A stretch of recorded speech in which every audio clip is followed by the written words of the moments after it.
Ahí estamos en directo. Vamos a ir con esta exploración, ¿no? Que vamos a hacer de este libro, famoso ahora, ¿no? De este dolor no es mío, que aparece en esta famosa serie también hoy en día, en este tiempo en el que estamos viviendo de Mi Otra Yo. Todo basado en las constelaciones familiares, ¿no? Este libro es de un autor, Mark Walling, ¿no? Ahora vamos a hacer una breve reseña del autor, de por qué escribió este libro. Y lo más interesante de este libro es poder ver toda la parte de la ejercitación que tiene, ¿no? Para poder descubrir todo esto que hoy en día estamos todos tan abocados, ¿no? En descubrir el origen de el origen, digamos que sistémico, ¿no? De nuestra vida, ¿no? Porque nuestra vida, a pesar de que aparentemente somos individuos aislados, somos individuos aislados, todos pertenecemos a un sistema familiar y a su vez ese sistema está inserto en otro sistema. Y bueno, los que estuvieron acompañándome, ¿no? Ahora la saludo a Rosalinda, que está por ahí, a Eve, y los que vayan llegando, ¿no? Que después los voy a ir saludando.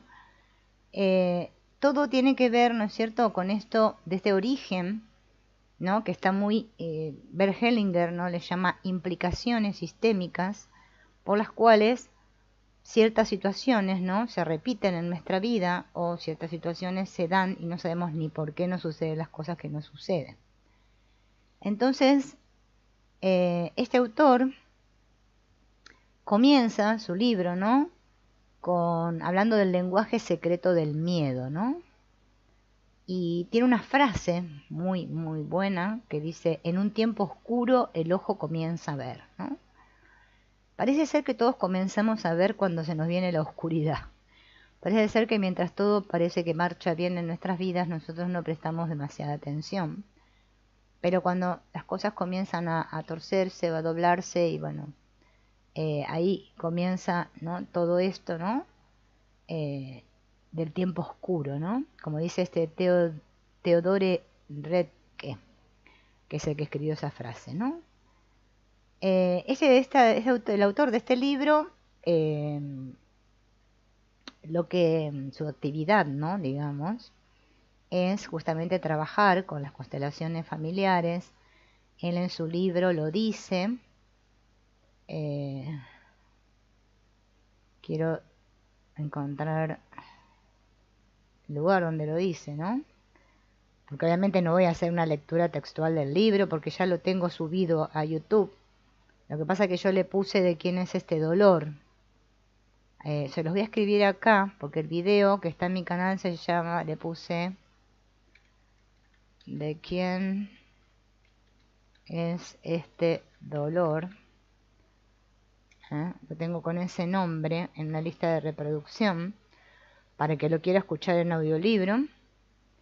Y lo que yo voy a hacer es una breve reseña y vamos a ir viendo, más que nada nos vamos a abocar en la parte de los ejercicios, ¿no? Así que la síntesis de este libro, dice el autor, que está basada en las observaciones empíricas que él hizo como director del Instituto de Constelaciones Familiares en San Francisco y los últimos descubrimientos en neurociencia, epigenética y ciencia del lenguaje, ¿no?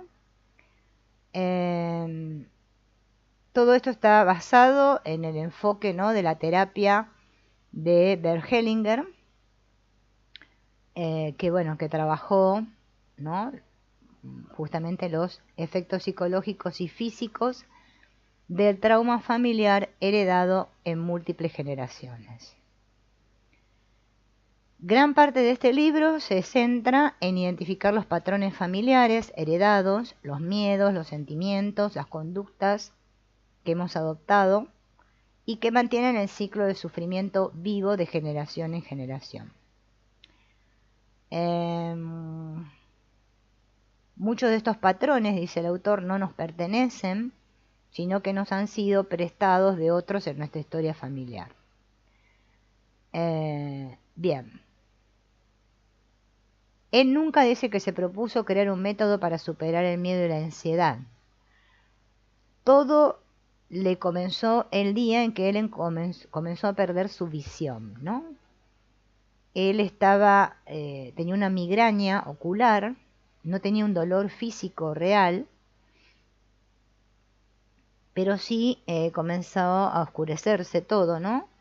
En su visión, cada vez veía menos, y esto comenzó cuando él tenía 34 años.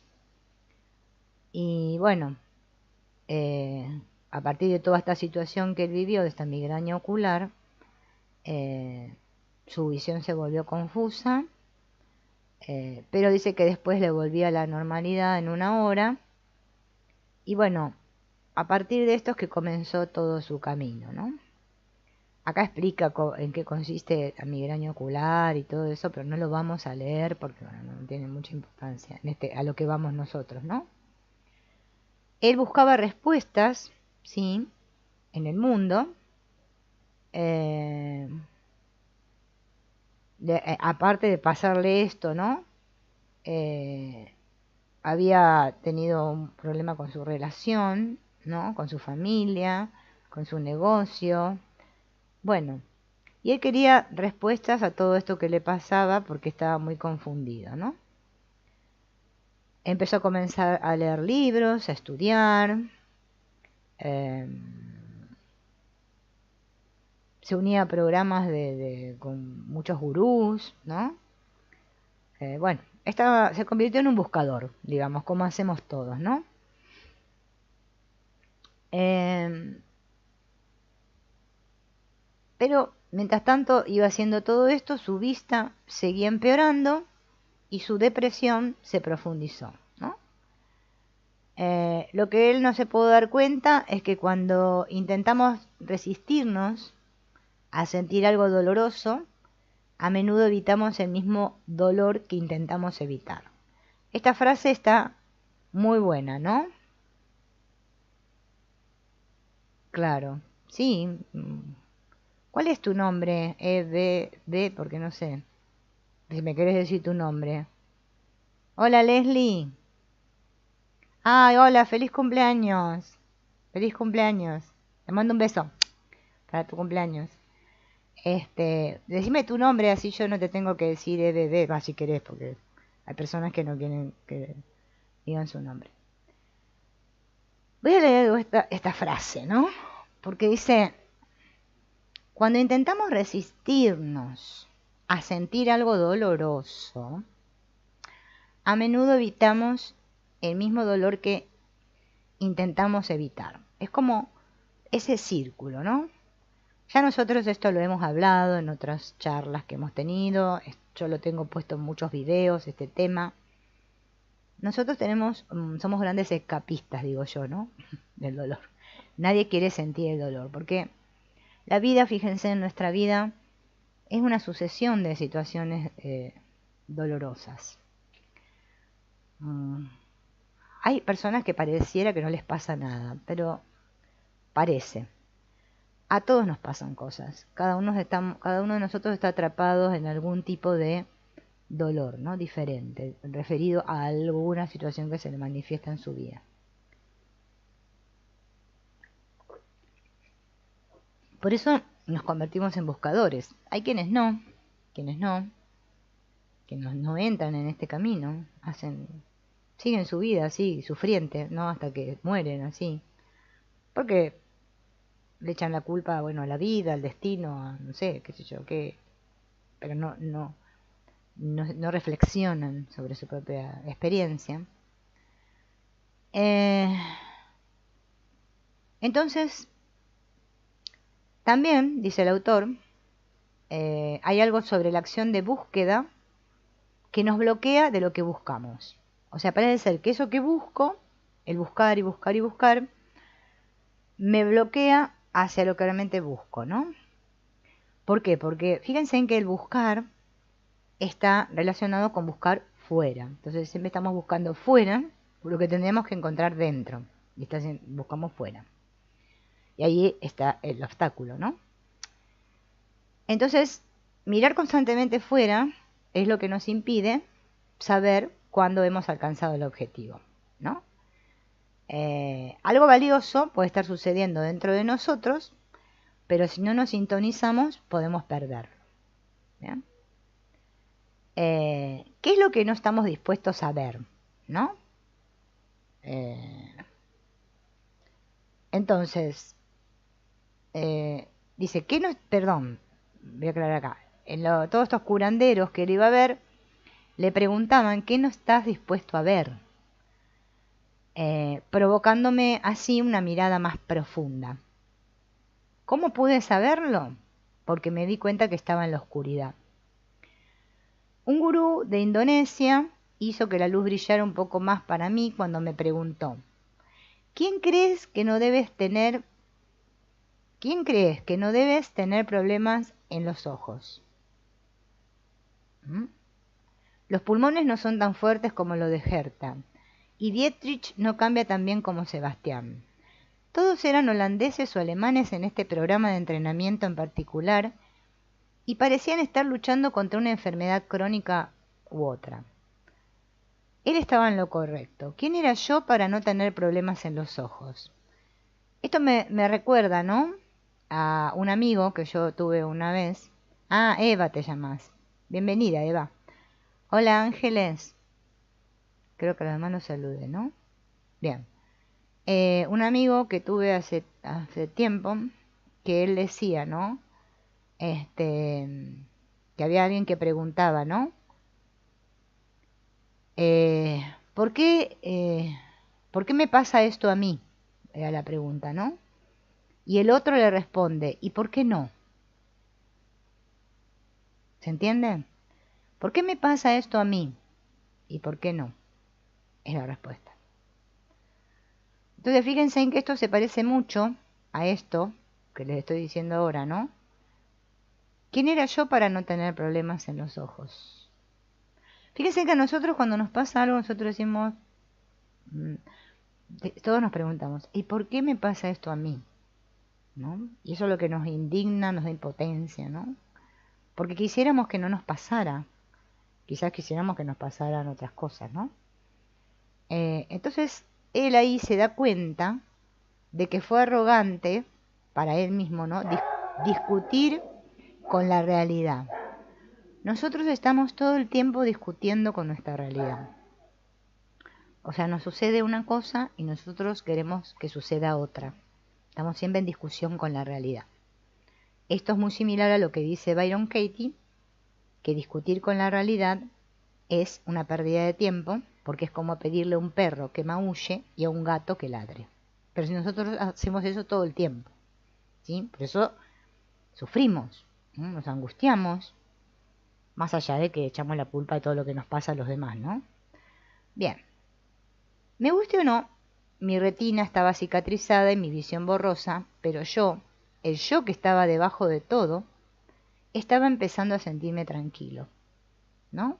No importaba lo que estuviera haciendo mi ojo, ya no tenía que ser el factor definitorio de cómo lo estaba haciendo. Entonces, para profundizar, este gurú les hizo pasar 72 horas, 3 días y noches con los ojos vendados y tapones para los oídos, meditando en un pequeño cojín. El objetivo de esto era justamente llegar a conocer íntimamente la locura de la mente observándola.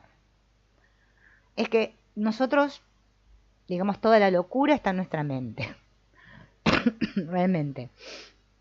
Esa voz que nos habla todo el tiempo, ¿no? Ese narrador interno que tenemos todo, y la única manera que podemos parar el narrador es observándolo.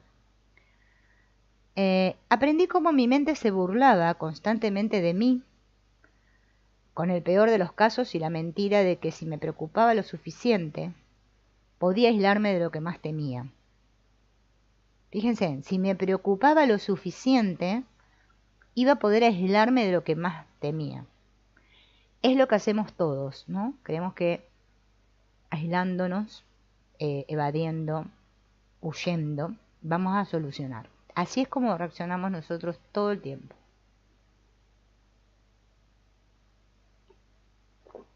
Bueno, Parece ser, según cuenta el autor, que después de esta experiencia de conexión más con su interior, él empezó a tener una visión interna, ¿no?, más clara. Sin embargo, su vista física se mantuvo igual, ¿no? Finalmente aprendió que era menos sobre lo que podía o no podía ver y más sobre la forma en que veía las cosas. O sea que todo tiene que ver en cómo vemos, no en lo que puedo o no puedo ver, ¿no? Entonces, bueno, todo esto va pasando, ¿no? Porque obviamente, bueno, cuenta todo lo que le va sucediendo, ¿no? Y un día dice que estaba esperando en la cola para un satsang. Vieron que los satsang, hola Claudio, bienvenido, son estos lugares donde se hacen charlas de no dualidad, se llaman satsang, encuentros, ¿no? Estaba ahí en ese lugar, llevaba horas esperando con la túnica blanca que llevaban todos los que estaban en la fila en el templo, y era su turno, ¿no? Y esperaba que el maestro reconociera su dedicación.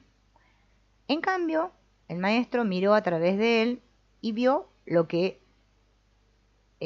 justamente él mismo no pudo ver, ¿no? El maestro le dijo: vete a casa. Ve a casa y llama a tu madre y a tu padre. ¿Qué? Se quedó como tieso, ¿no? Mi cuerpo temblaba de ira, estaba con mucha ira, eso le dio mucha bronca, ¿no?, que el maestro le dijera eso. Claro, él no me interpretó, me malinterpretó, decía. Yo no necesitaba a mis padres, yo ya los había superado, los había abandonado hace mucho tiempo, los había cambiado por mejores padres, padres divinos, espirituales, maestros, gurús, hombres sabios que me guiaban al siguiente nivel de despertar, ¿no? Entonces, la cuestión es que a él le agarró un ataque de ira, ¿no? Y en un momento dijo: bueno, voy a ignorar lo que me dice porque, ¿no?, este consejo no me sirve para nada, que vaya a buscar a mi padre y a mi madre. Bueno, pero le quedó como retumbando eso a él en su interior, ¿no?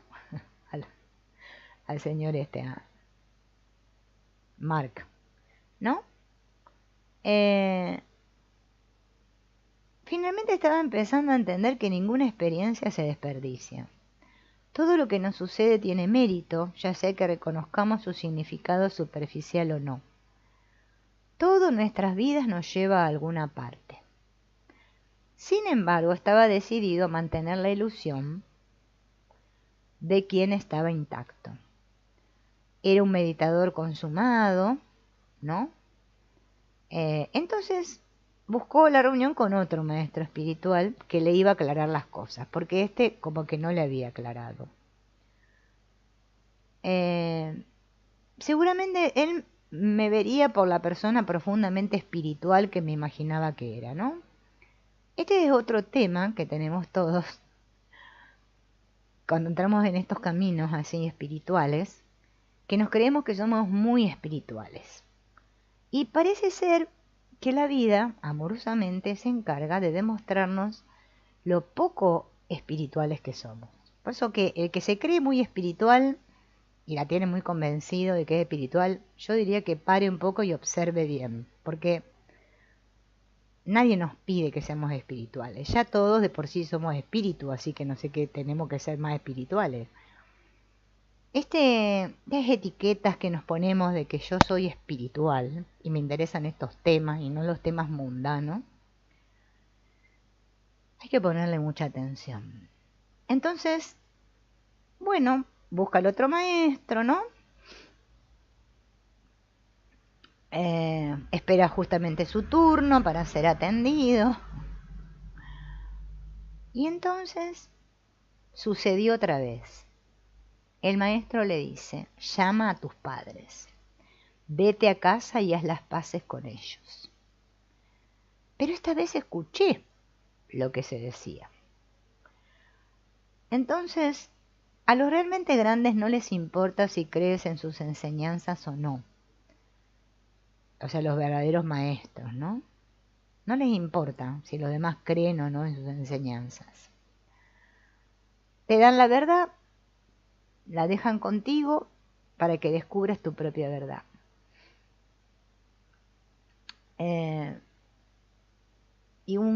Acá pone una frase, ¿no? De Adam Gopnik, que escribe sobre la diferencia entre gurús y maestros en su libro, ¿no? A través de la puerta de los niños. Un gurú nos da a sí mismo y luego a su sistema. Un profesor nos da su tema y luego a nosotros mismos. Los grandes maestros entienden que de dónde venimos afecta a dónde vamos y que lo que queda sin resolver en nuestro pasado influye en nuestro presente.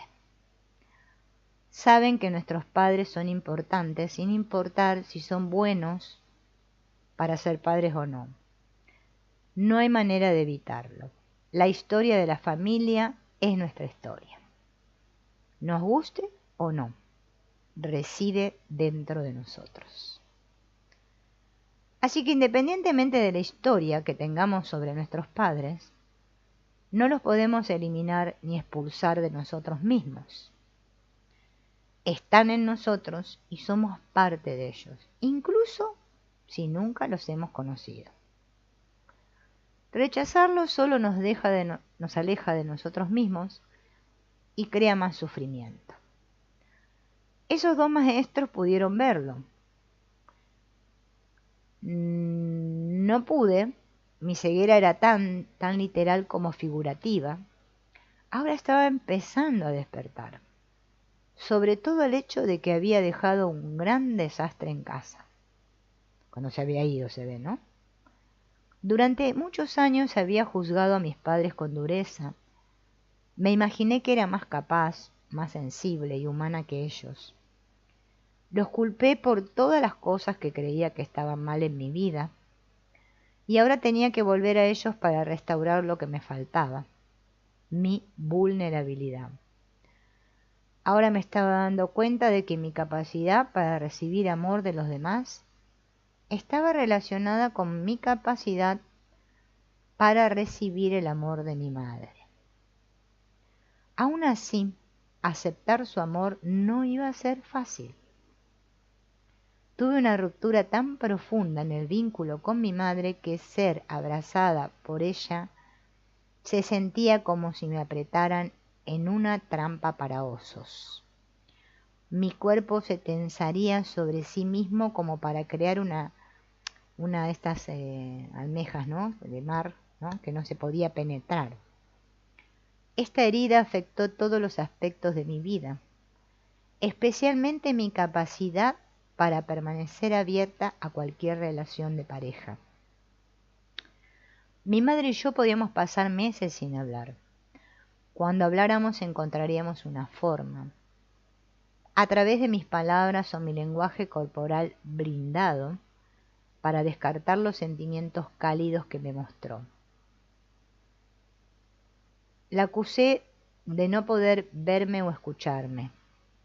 Fue un callejón sin salida emocional. Decidido a curar nuestra relación rota, tomé un vuelo, ¿no?, reservó un vuelo a su casa. No había visto a su madre en varios meses, el autor, ¿no? Y mientras caminaba por el camino de entrada, pude sentir mi pecho apretarse. No estaba seguro de que esta relación podría ser reparada. Me preparé para lo peor, interpretando el escenario en mi mente.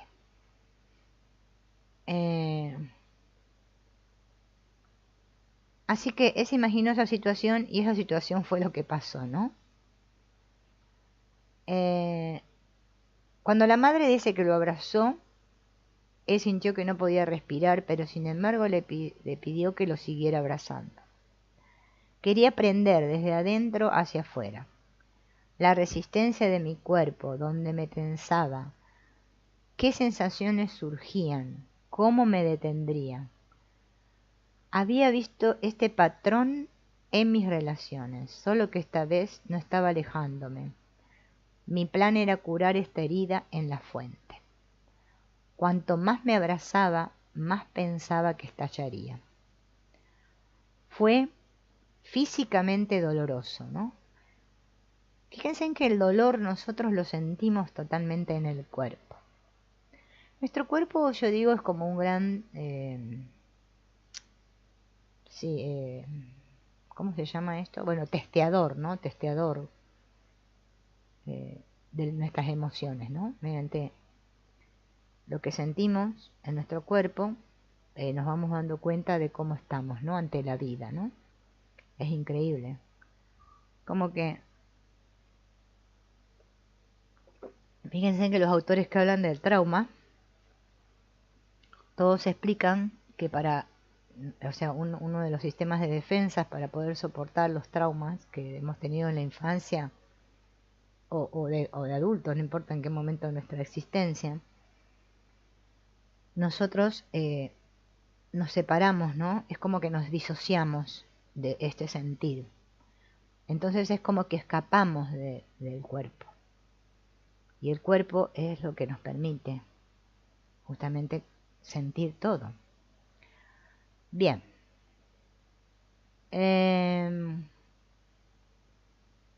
Entonces, él había tomado conciencia de esto, ¿no? Porque bueno, sentía todo ese dolor en el cuerpo.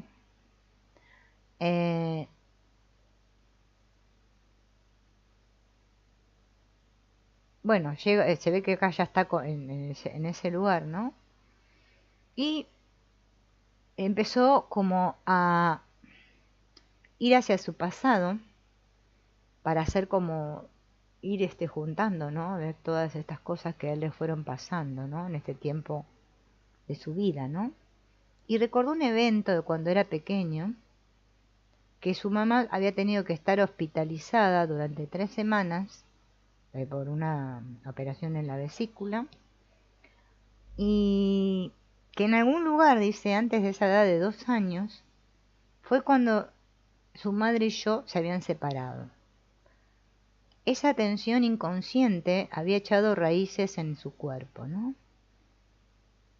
Cuando volvió la madre a casa, dice que ella había dejado de confiar en su cuidado. Sentía que ya no era vulnerable a ella. En lugar de eso la rechacé y continuaría haciéndolo durante los próximos 30 años. Fíjense en la situación, ¿no? Bueno, también hubo otro evento en su vida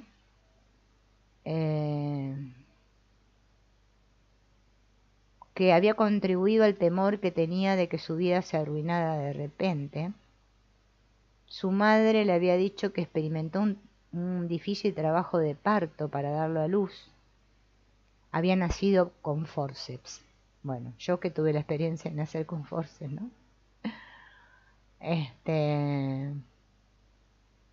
¿No?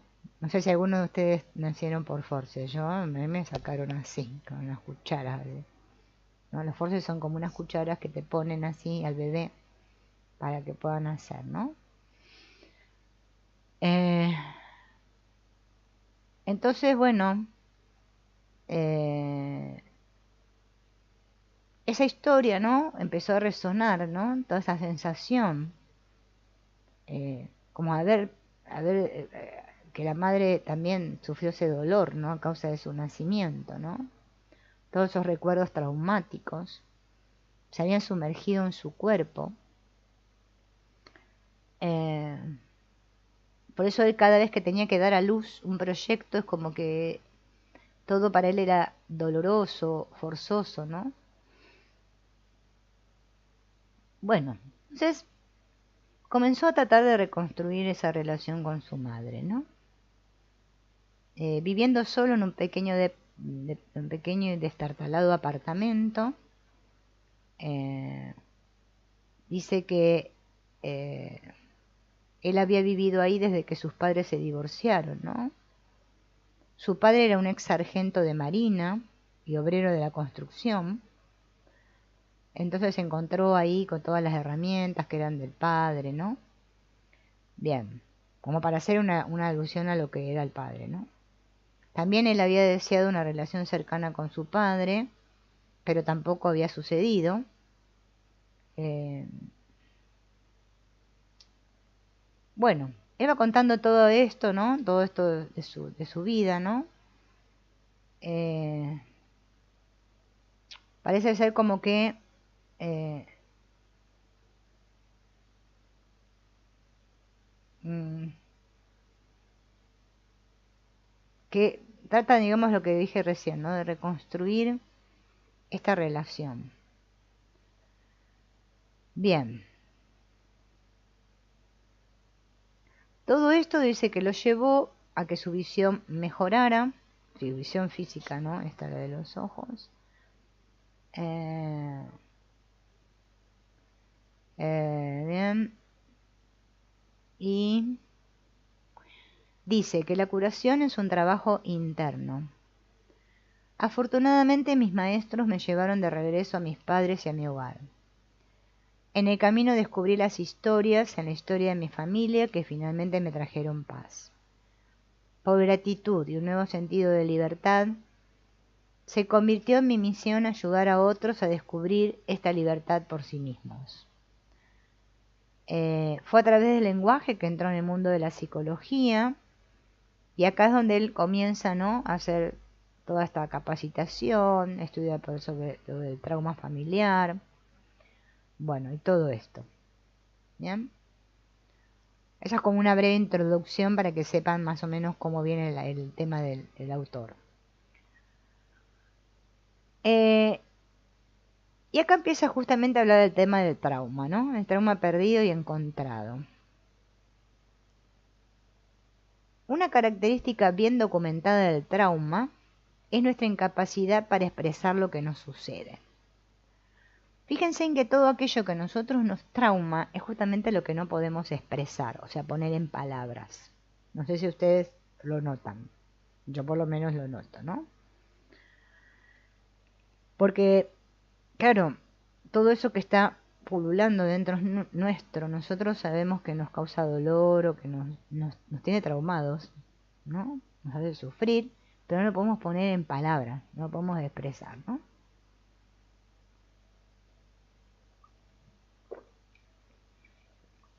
Al mismo tiempo, no solo que no lo podemos poner en palabras, sino que algo también sucede con nuestra memoria que nos hace como que eso se borre de nuestra psique, ¿no? Nuestros procesos de pensamiento se dispersan y se desorganizan de tal manera que ya no reconocemos que los recuerdos pertenecen al evento original.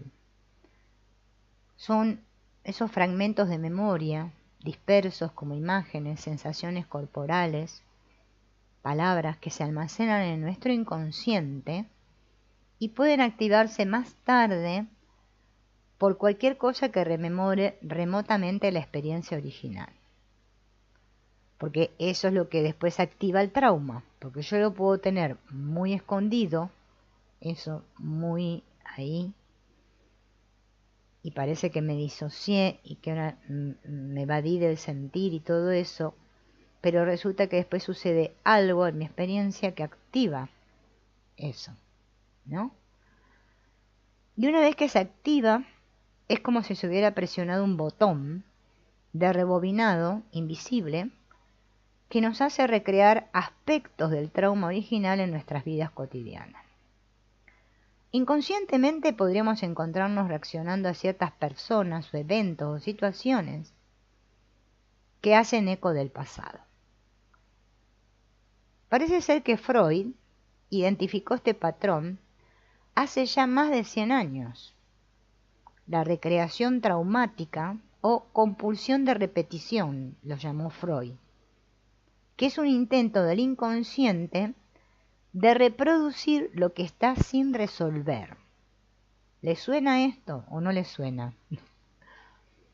¿Qué dice Leslie? Ah, mira, qué terrible. Ajá,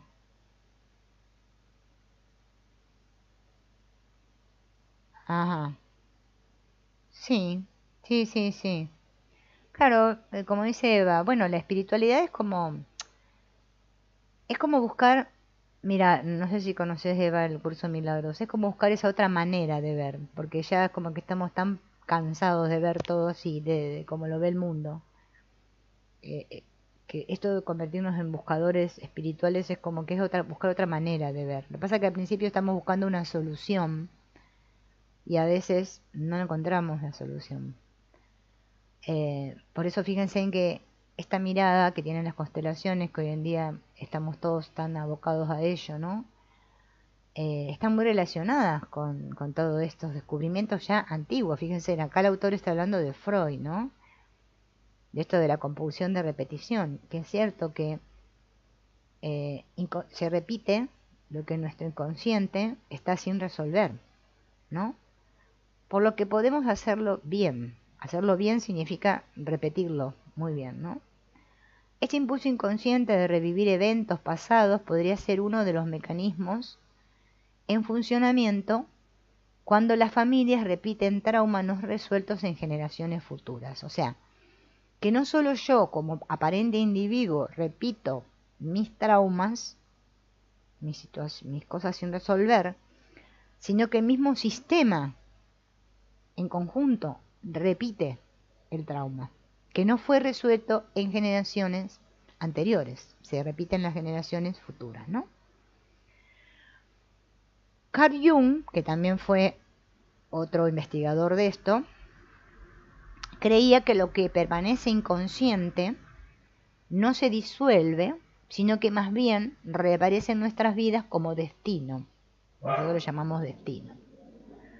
Lo que no es consciente, dijo, será experimentado como destino, lo que no se haga consciente, ¿no?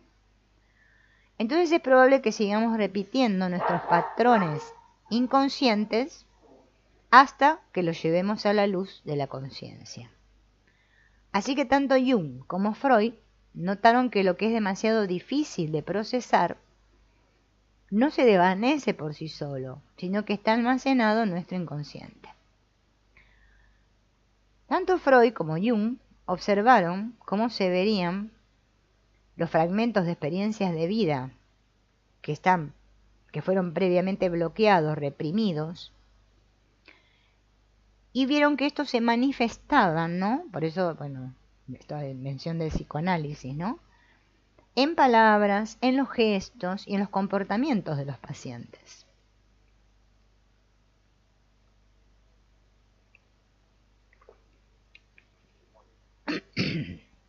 Más adelante, durante las siguientes décadas, otros terapeutas veían pistas, ¿no? Por ejemplo, como el deslizamiento de la lengua, los patrones de accidentes, imágenes de los sueños, que, que nos mostraban todo eso que estaba reprimido, ¿no? Entonces, bueno, a medida que fue avanzando todo, porque también se puede avanzar tecnológicamente, ¿no? Descubrieron que las funciones corporales y las del cerebro que fallan o se descomponen, lo hacen durante episodios abrumadores, ¿no? Hay un tal Bessel van der Kolk, que es un psiquiatra holandés, que investigó sobre el estrés postraumático y explica que durante el trauma el centro del habla se apaga, al igual que la corteza prefrontal media, la parte del cerebro responsable de experimentar el momento presente. Fíjense en que esa parte es la parte que puede experimentar el momento presente. Describe el terror sin palabras del trauma como la experiencia de no tener palabras, un hecho común cuando las vías cerebrales de recordar se ven obstaculizadas durante periodos de amenaza o peligro. Entonces, cuando las personas reviven sus experiencias traumáticas, los lóbulos frontales se deterioran y como resultado tienen problemas para pensar y hablar.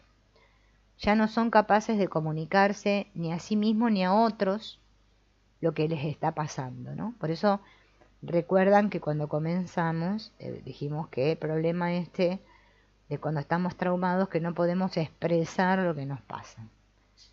Bien. Pero a pesar de esto, de no poder expresar lo que nos pasa, las palabras, las imágenes, los impulsos, ¿no?, que se fragmentaron, ¿no?, después de un evento traumático, resurgen para formar un lenguaje secreto de nuestro sufrimiento que llevamos con nosotros, ¿no? Nada se pierde y esas piezas acaban de ser reencaminadas, ¿no? Fíjense en que esto de la fragmentación, ¿no?, que se produce durante el trauma, los que estudian otros caminos, ¿no?, por ejemplo, como el curso de milagros que habla de la mente que se fragmentó. Fíjense que nuestra mente, por más que hablemos de esta mente, ¿no?, de esta psique, es que se fragmenta. Ya no más el nacimiento es traumático para todos nosotros aquí. Después la vida, que las experiencias de la vida, todo, o sea, volver a unir todas esas piezas es a lo que parece ser que estamos destinados todos. O sea, a recomponer esto, todo esto que está fragmentado dentro de nosotros mismos, ¿no? Ajá, claro, como dice Rosalinda, hay algo como que dispara, sí, sí, exactamente. Entonces, esperen que quiero acá. Entonces, todo esto, ¿no? Eh, cuando hacemos psicoterapia, ¿no?, todo esto comienza a emerger, ¿no? Y estos nuevos sí, conocimientos, informaciones que nos están llegando, es que no todo tiene que ver solo conmigo como persona, sino que está todo relacionado con una historia familiar y social también, ¿no?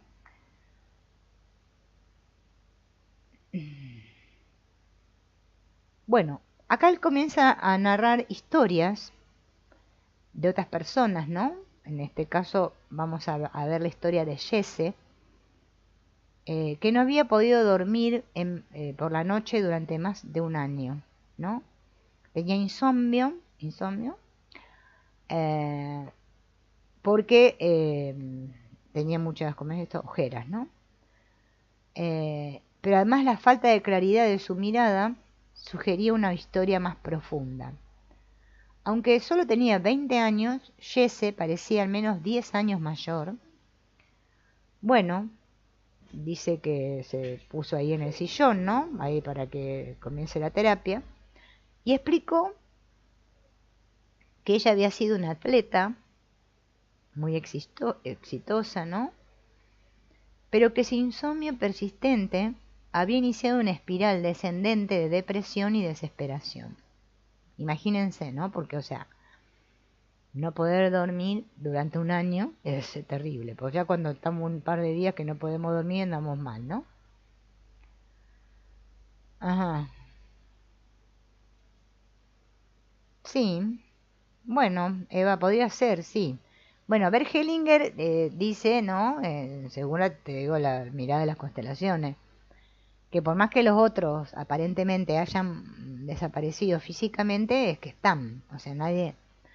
Bueno, es como dice Curso de Milagros, la muerte no existe. O sea, nosotros hablamos de la desaparición física de los cuerpos, pero es que la muerte no existe, porque es que solo hay uno, o sea, ¿no? Porque ¿a dónde vamos? O sea, eso que también haya otros planos, todo eso, ¿no? No sé. Son como temas muy intrincados. Yo no me metería por ahí porque ya eso es más esotérico y más cosas que no tengo ni idea. Es como que lo que es importante comprender es que todos están en nosotros en un sentido a nivel del contenido, no de la forma. O sea, en el ADN, nosotros estamos formados por memorias de todos, ¿no?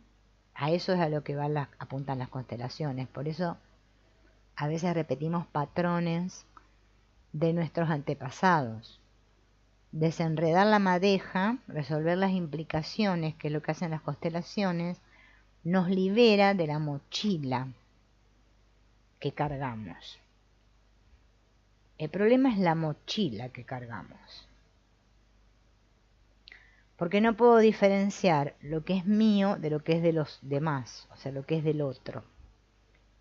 Entonces cargamos culpas y cosas de otros ancestros. El tema es que una vez que lo descubro, lo que tengo que hacer después es qué voy a hacer con eso que descubrí. Porque el asunto no es que voy a constelar y digo, ah, sí, mi problema viene de mi tatarabuela que no sé qué.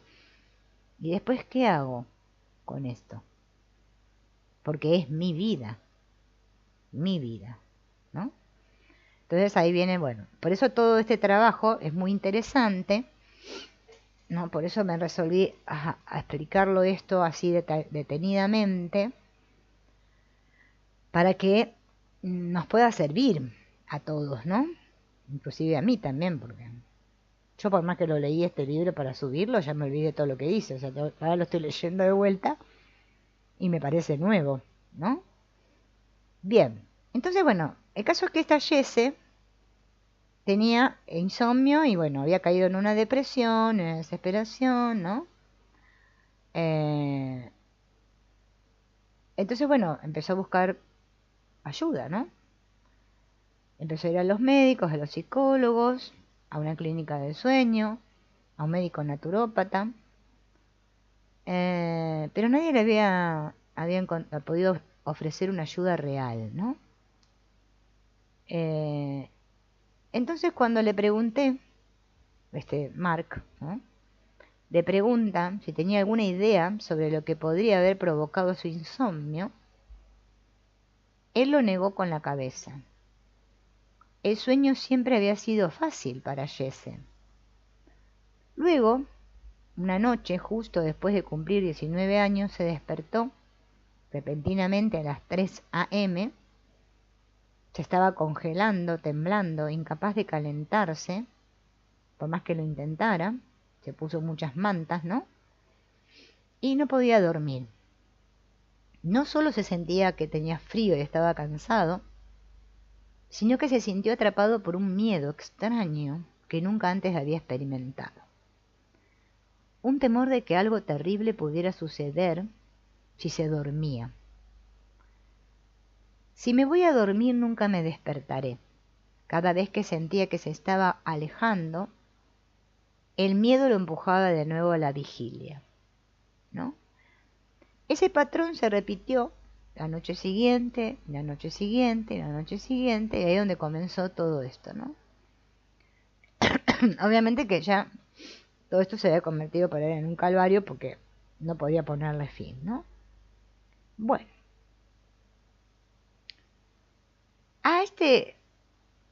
al autor del libro, ¿no? Que estaba haciendo la terapia, lo que más le llamó la atención, dice, fue que este Jesse dijo que él estaba extremadamente congelado, justo antes de que ocurriera el primer episodio, ¿no?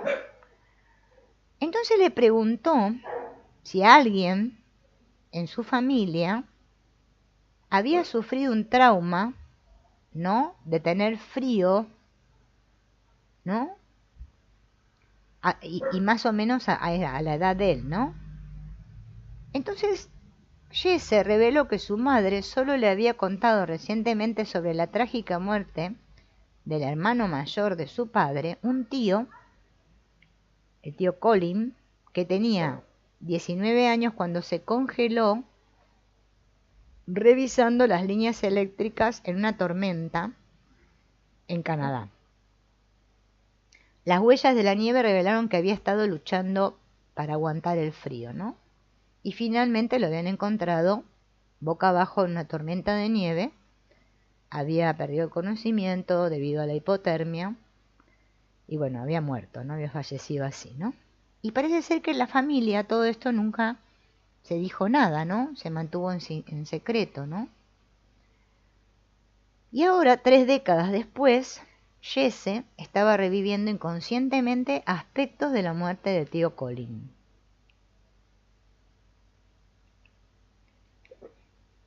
porque para Yese dejar ir significaba muerte. Quedarse dormido era morir, ¿no? Hacer la conexión fue un punto de inflexión para Yese. Una vez que comprendió que su insomnio tenía su origen en un evento que había ocurrido 30 años antes, tuvo una explicación para su miedo a quedarse dormido. Entonces el proceso de curación ahora podía comenzar. Con estas herramientas que tenía, aprendió, que ahora más adelante la vamos a detallar, ¿no? Que podía desenredarse. Ahí afuera están haciendo unos ruidos y mis perros ladran. De este trauma sufrido por su tío, que nunca lo había conocido, pero parece ser que inconscientemente él había asumido este terror, ¿no? Yese no solo se sintió liberado de esa pesada neblina del insomnio, sino que adquirió un sentido más profundo de conexión con su familia, presente y pasado. Bien. Entonces, en un intento por explicar historias, ¿no?, como esta, la de Yese, hoy en día los científicos dicen, ¿no?, ya tienen evidencia de que los traumas pueden pasar de una generación a otra, ¿no? Hay muchos estudios, ¿no?, que se han hecho, ¿no?, en donde se comprueba que sí. Bueno, esta parte no la voy a leer porque, bueno, habla de los estudios, ¿no? Bueno. Ahora vamos a ver el caso de otro paciente que se llama Gretchen, que tomaba muchos antidepresivos, ¿no? Iba a terapia grupal, había probado muchos enfoques cognitivos, ¿no?, para poder mitigar los efectos del estrés, sus síntomas de depresión y ansiedad no se iban, no cambiaban, ¿no? Gretchen le había dicho que ella no quería vivir y durante todo el tiempo que pudo recordar había luchado con emociones tan intensas que apenas podía contener las oleadas en su cuerpo. Había ingresado varias veces en un hospital psiquiátrico donde se le había diagnosticado una enfermedad bipolar con un grave trastorno de ansiedad. La medicación le produjo un ligero alivio, pero nunca tocó los poderosos impulsos suicidas que vivían dentro de ella. Parece que Gretchen es una mujer, ¿no? Cuando era adolescente se autolesionaba quemándose con la punta encendida de un cigarrillo, y ahora a los 39 Gretchen había ya tenido suficiente. Su depresión y ansiedad le habían impedido casarse y tener hijos, y en un tono de voz sorprendentemente práctico le dijo que planeaba suicidarse antes de su próximo cumpleaños, ¿no? Esa es toda la historia de Gretchen, ¿no? Es muy importante, dice acá el autor, prestar atención a las palabras que decimos. O sea, en este caso, bueno, los clientes, ¿no?, los pacientes. Pero a veces hasta nosotros mismos, vieron que tenemos palabras que marcan, que determinan nuestro trauma, ¿no? Que debajo de esas palabras está subyace el síntoma que tenemos, ¿no? Cuando le pregunté cómo planeaba suicidarse, Gretchen dijo que iba a vaporizarse a sí misma. Vaporizarse. Por incomprensible que pueda parecernos a la mayoría de nosotros, su plan era saltar a un recipiente de acero fundido en la fábrica donde trabajaba su hermano, porque ahí decía que su cuerpo se iba a incinerar en segundos, ¿no? Mirándome, se lo dijo mirándole a los ojos, ¿no?, incluso antes de que llegue al fondo. Y digamos a Mark, que es el terapeuta, ¿no?, que es el autor del libro, le sorprendió mucho la falta de emoción mientras hablaba de esto, ¿no? Cualquiera que sea el sentimiento que se siente debajo, parece haber sido abovedado en lo profundo, ¿no? Al mismo tiempo las palabras se vaporizan e incineran, traquetean dentro de mí.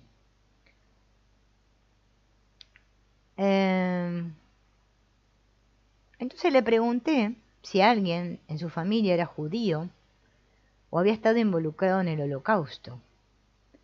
Gretchen comenzó a decir que no, pero luego se detuvo y recordó una historia sobre su abuela. Parece ser que su abuela había nacido en una familia judía en Polonia, que se convirtió al catolicismo cuando llegó a los Estados Unidos y se casó con el abuelo de Gretchen. 2 años antes, toda la familia de su abuela había perecido en los hornos de Auschwitz, ¿no? Todos sabemos esto del Holocausto, las personas que fueron quemadas en los hornos, ¿no? En los lugares estos, terribles, ¿no? Esas personas habían sido literalmente gaseadas, ¿no? Envueltas en vapores venenosos, incineradas. Nadie en la familia inmediata de Gretchen habló con su abuela sobre la guerra, sobre el destino de sus hermanos o sus padres. En cambio, como suele suceder con un trauma tan extremo, evitaron el tema por completo. Gretchen conocía los hechos básicos de su historia familiar, pero nunca la había relacionado con su propia ansiedad y depresión, ¿no? Me quedó claro que las palabras que usó y los sentimientos que describió no se originaron con ella, sino que en realidad se originaron con su abuela y los miembros de la familia que perdieron la vida. Bien, acá Gretchen empieza a escuchar atentamente, ¿no? Como que le resonaba esto que le estaba diciendo el terapeuta, ¿no? Como que empezaba a encontrar una explicación para su sufrimiento. Y que eso podía ayudarla a profundizar en su nuevo entendimiento. Entonces le hace hacer un trabajo de visualización a Gretchen, donde le invita a imaginar que ella estaba parada en los zapatos de su abuela, ¿no? Y había puesto vieron que en las constelaciones los consteladores individuales usan plantillas, unas plantillas, ¿no? Y que se parara ahí en las plantillas, como si estuviera parada en los zapatos de su abuela, y que sintiera lo que su abuela podría haber sentido después de haber perdido a todos sus seres queridos, ¿no? Y si podía literalmente soportar estar parada en las huellas de su abuela y sentir los sentimientos de su abuela en su propio cuerpo. Gretchen dijo que sintió sensaciones de abrumadora pérdida, dolor y soledad. También experimentó el profundo sentimiento de culpa que sienten muchos sobrevivientes. La sensación de permanecer vivo después de que los seres queridos hayan sido asesinados. Para procesar el trauma, a menudo es útil para los clientes tener una experiencia directa de los sentimientos y sensaciones que se han sumergido en el cuerpo, ¿no? O sea que, fíjense en que todo este procesamiento del trauma tiene que venir a través del cuerpo. Tiene que pasar por el cuerpo, todo ese dolor, ¿no? Que es lo que nosotros no queremos. Por eso las constelaciones apuntan a eso. A tener que sentir todo esto, ¿no?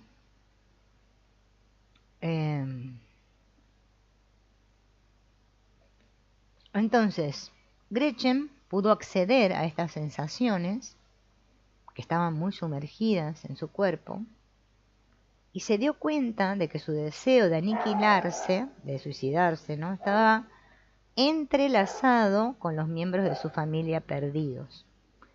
También se dio cuenta de que había asumido algún elemento del deseo de su abuela de morir. Cuando Gretchen absorbió esta comprensión al ver la historia de la familia bajo una nueva luz, su cuerpo comenzó a suavizarse, ¿no? Como si algo dentro de ella que había estado enrollado durante mucho tiempo ahora pudiera relajarse. Este reconocimiento de Gretchen de que su trauma estaba enterrado en la historia tácita de su familia fue simplemente el primer paso en su proceso de curación, ¿no?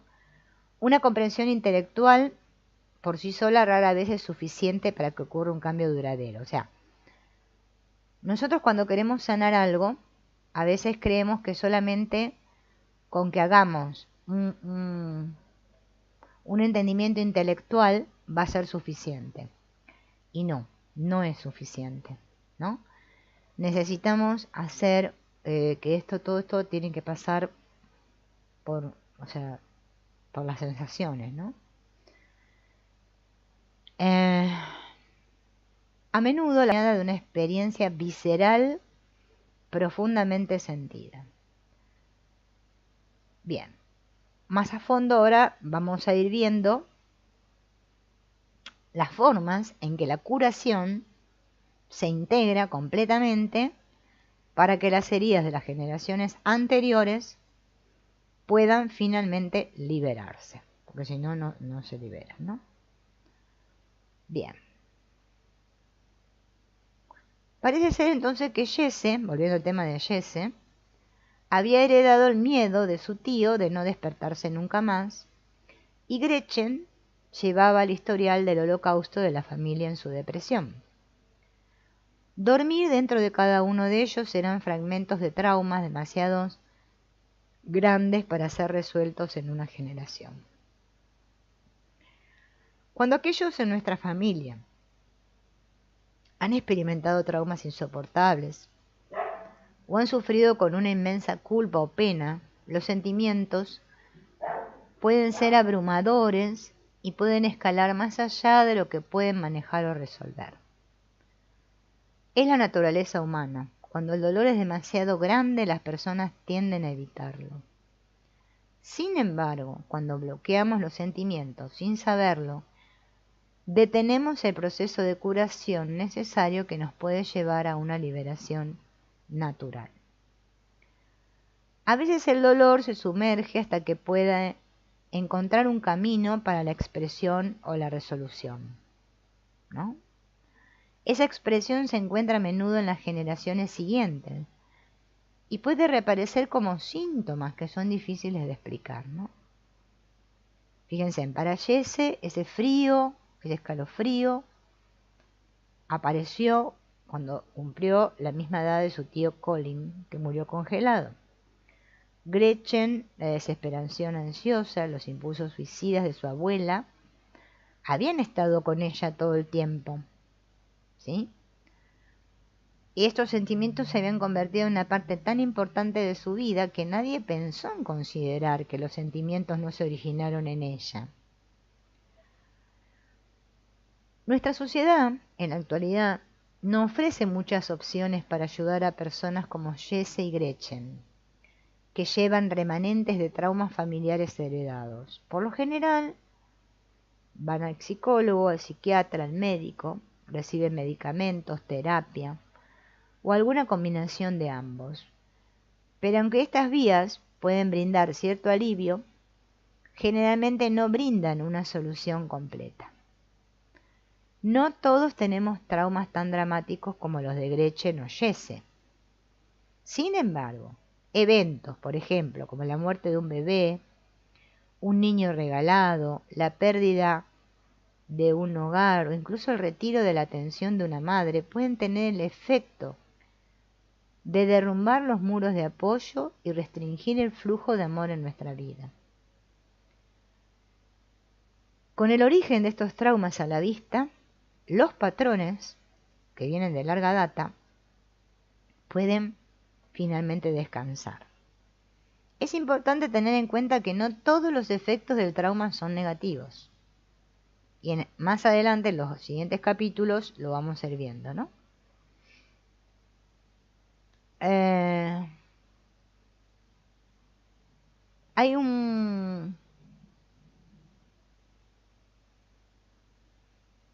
sí, acá un autor debe ser, ¿no? Reikel, una autora, Yehuda, que dice que el propósito de un cambio epigenético es expandir el rango de formas en que respondemos en situaciones estresantes.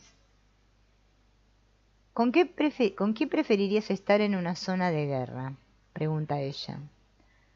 ¿Alguien que haya tenido adversidad previa y sepa defenderse? ¿O alguien que nunca ha tenido que luchar por nada?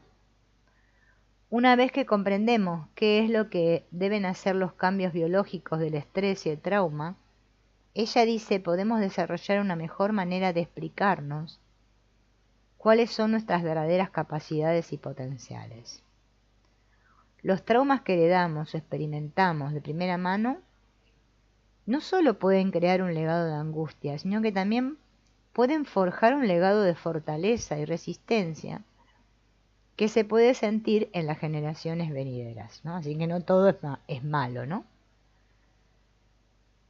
Bien, vamos a explorar un poco esto de la historia familiar compartida, ¿no? El cuerpo de la familia.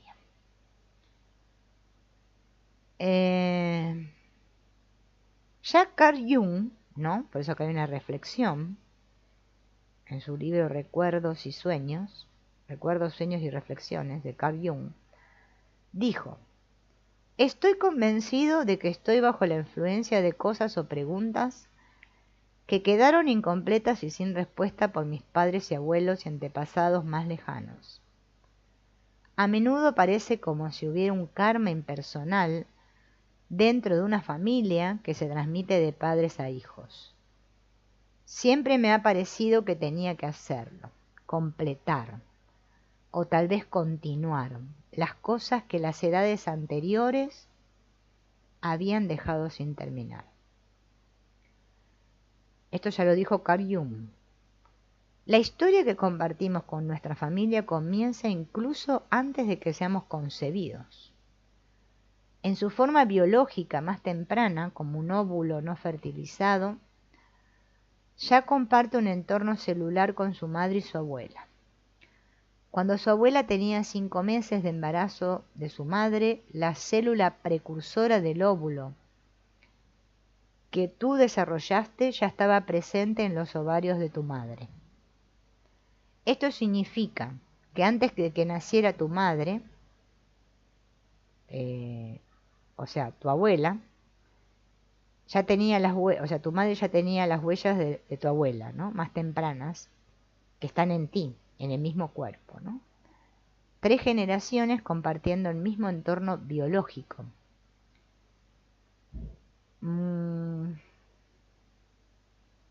También se puede ver esto en la línea paterna, ¿no? Las células precursoras del esperma que desarrolló a partir de su padre están presentes cuando él era un feto en el útero de su madre. Entonces, hoy en día, ¿no? Gracias a todo esto de la epigenética y todos los conocimientos que tenemos, ¿no? Dice, hoy en día podemos saber las formas en que se puede heredar el estrés, ¿no? Podemos comenzar a trazar un mapa de cómo el residuo biológico de los traumas que experimentó mi abuela puede transmitirse con consecuencias de gran alcance. Sin embargo, existe una diferencia biológica significativa en la evolución del óvulo y el esperma. El esperma de tu padre continuó multiplicándose cuando llegó a la pubertad, mientras que tu madre nació con el suministro de huevos, o sea, todos esos huevitos de los óvulos, de por vida. Una vez que los óvulos se formaron en el útero de tu abuela, esa línea celular dejó de dividirse. Así que 12 o 40 años más tarde, ¿no? Uno de esos óvulos, fertilizado por el esperma de tu padre, eventualmente se convirtió en quien eres hoy. En cualquier caso, tanto las células precursoras de óvulos como la de los espermatozoides, nos dice la ciencia, pueden ser impresas por los eventos con el potencial de afectar a las generaciones posteriores, debido a que el esperma de tu padre continúa desarrollándose a lo largo de la adolescencia y en la edad adulta. Así que el esperma del hombre continúa siendo susceptible a las impresiones traumáticas casi hasta el momento en que es concebido, ¿no? Entonces, fíjense a lo que ha llegado todo esto de las investigaciones, ¿no? De la biología celular. que bueno, que está este famoso biólogo también, Bruce Lipton, ¿no? Que demuestra que nuestro ADN puede verse afectado por pensamientos, creencias y emociones, tanto negativos como positivos, ¿no? Según Lipton, las emociones de la madre, como el miedo, la ira, el amor, la esperanza, entre otras, pueden alterar bioquímicamente la expresión genética de su descendencia. Durante el embarazo, los nutrientes en la sangre de la madre nutren al feto a través de la pared de la placenta. Y con esos nutrientes se libera una gran cantidad de hormonas, de información generadas por las emociones que la madre experimenta, ¿no? Todo esto desencadena una cascada de cambios fisiológicos, metabólicos y de comportamiento en el cuerpo de la madre y en el feto. Todas estas emociones crónicas o repetitivas como la ira, el miedo, dan una impronta en el hijo, ¿no? Que lo programa o lo prepara para que cómo el niño después se va a adaptar a su entorno, ¿no?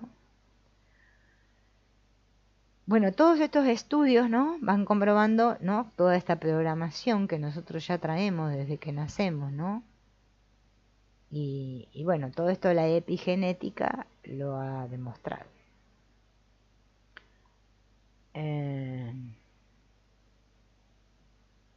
Yo todo esto de la epigenética no lo voy a leer porque es larguísimo y muy tedioso. Y no va al caso.